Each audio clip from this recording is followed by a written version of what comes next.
If you were to ask somebody what a fighting game is, chances are the first thing they would say is Street Fighter. Unless they say Smash.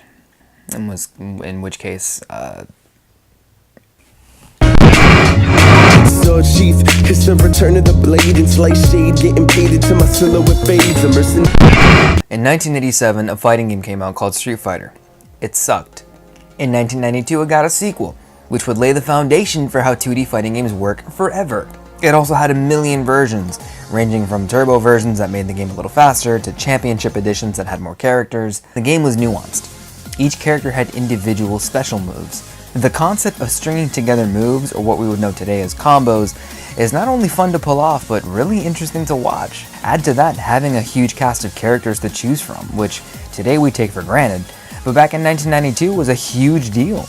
It's no doubt that this game swallowed countless amounts of quarters and invaded every Super Nintendo owner's home, but also drew crowds at every arcade in the 1990s. Of course, with a game like this that rewards skill and practice, things would get competitive.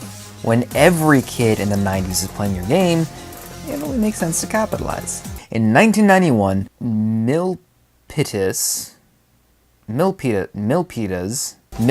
Golfland in California, the first US Street Fighter tournament sponsored by Capcom, was organized by James Goddard. A few weeks later, the grand finals were held in San Diego, California, with the winner earning a Street Fighter II arcade cabinet.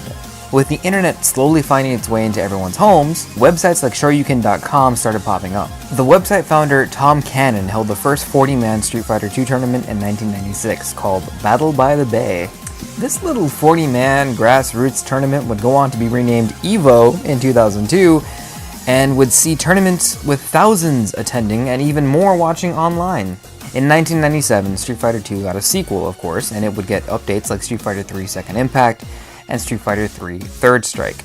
By this time, other games had started to grow in popularity, like the Marvel vs. Capcom series and the 3D fighter Tekken. However, at this point, Street Fighter was still the king and gave us unforgettable moments like this moment from EVO 2004.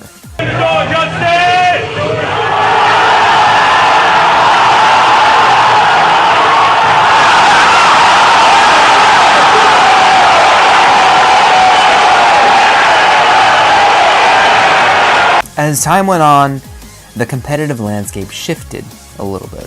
Fighting games weaned in favor of first-person shooters like Halo and Call of Duty. The only new fighting game with any name that we saw around this time was Soul Calibur 4, and that's the bad one. However, one fighting game to come out of 2007, which may be responsible for saving the fighting game genre as we know it, was Street Fighter 4.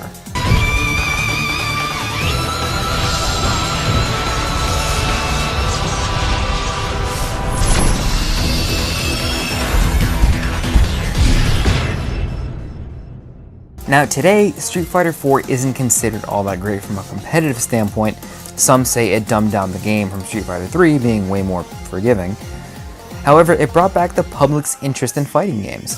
This game played a huge part in esports being respected by the general public. It was around this time that players like Daigo would start becoming a household name. The fighting game community, or FGC, has become a very special place. What started in arcades across the world has now become a global community. All because of a little game whose main mechanic was a glitch.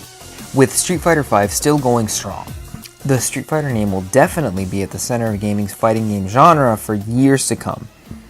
And I'm excited to see where it goes.